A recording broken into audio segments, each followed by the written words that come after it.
এখন কিন্তু বার্থডে আর অ্যানিভার্সারির জন্য শুধু কেক নেওয়া হয় না, সব ওকেশনের জন্যই প্রায় কেকটা নেওয়া হয়। কারণ কেকটা কাট করলে এখানে অনেক আনন্দ হয়, তো আনন্দটার জন্যই কিন্তু শুধু কেকটা। আমি মনে করি যে আনন্দটার জন্যই মানুষ কেক কাট করে, অন্য কিছু না, আনন্দটাই মেইন। তো সব কিছুর মধ্যেই কিন্তু এখন কেক নেওয়া হয়। তো আজকের কেকটা কিন্তু তো তোমাদের কাছে কেমন মনে হয় আমাকে একটু কমেন্টে কিন্তু জানাবে, আমি ভুলও হতে পারি। তো আজকের কেকটা কিন্তু আমি বার্থডে বা অ্যানিভার্সারির জন্য বানাইনি। আমি আজকের কেকটা কিন্তু ফেসবুকের ফার্স্ট পেমেন্ট পেয়েছে আমারই একটা ফ্রেন্ড, তো ওই সেলিব্রেশনের জন্য কিন্তু আমি বানিয়েছিলাম। অনেক আনন্দ হয়েছিল, অনেক মজা হয়েছিল সেখানে। তো ওই সেলিব্রেশনটা আমরা এনজয় করেছিলাম, তার জন্য কিন্তু কেকটা বানানো, কেক কাট করে আমরা সবাই মিলে খুব সুন্দর সেলিব্রেশন করেছি। তো ভিডিওটাকে স্কিপ না করে দেখতে থাকো, আশা করি তোমাদের কাছে অনেকটাই ভালো লাগবে, নতুন কিছু অবশ্যই শিখতে পারবে।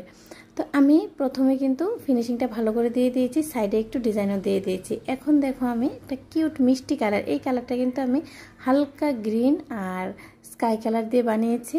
তোমরা যদি দেখতে চাও কমেন্টে জানাবে, আমি অবশ্যই কিন্তু একদিন নিয়ে আসব। মিষ্টি মিষ্টি কালারগুলো কিন্তু 2-3টা কালার অ্যাড করে বানানো হয়। তো আমি সুন্দর করে দেখো ডিজাইনটা দিয়ে দিচ্ছি। নমস্কার বন্ধুরা, আশা করি তোমরা সবাই খুব ভালো আছো, আমি অনেকটাই ভালো আছি। তোমাদের সবাইকে জানাই অনেক অনেক স্বাগত। নতুন আরও একটা কেকের ভিডিও নিয়ে চলে এলাম আমি, পিঙ্কি কেক এন্ড কিচেন থেকে।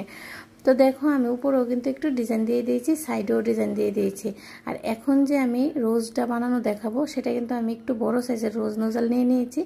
আর আমি কেকের মধ্যে রেখে কিন্তু ফ্লাওয়ারগুলো বানাচ্ছি, কারণ কেকের মধ্যে রেখে যদি ফ্লাওয়ারগুলো বানানো হয়, ফ্লাওয়ারটা একটু সাইজে বড় করা যায়। আর ফ্লাওয়ার স্ট্যান্ডে বানালে কিন্তু এত একটা বড় করা যায় না, কারণ এই ফ্লাওয়ারটা নামাতে মানে কেকে নামিয়ে কেকে লাগাতে একটু সমস্যা হয়। তার জন্য কিন্তু কেকের মধ্যে বানিয়ে নিলে একদম সুবিধা, খুব সুন্দর করে কিন্তু ফ্লাওয়ারটা বানানো যায় কেকের মধ্যে। তোমরাও ট্রাই করবে, আর আশা করি তোমরা বুঝতে পারছো আমি কিভাবে বানাইছি।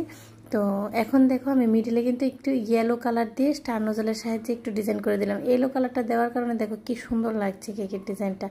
আর সেম নোজল দিয়ে কিন্তু আর সেম কালারটা দিয়ে কিন্তু নিচের বর্ডারটা দিয়ে দিচ্ছি। তো নিচের বর্ডারটাও আমি তোমাদের সাথে শেয়ার করলাম কিভাবে দিয়েছি, আশা করি তোমরা বুঝতে পারছো।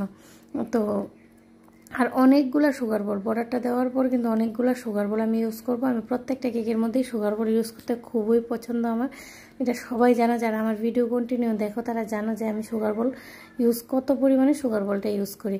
তো গোল্ডেন কালারের একদম ছোটো সাইজের কিন্তু সাইডে আমি কিছু সুগার বল দিয়ে দিচ্ছি, আর উপরে যে যে জায়গাটি ফাঁকা আছে সেই সব জায়গাতে কিন্তু দিয়ে দিলাম।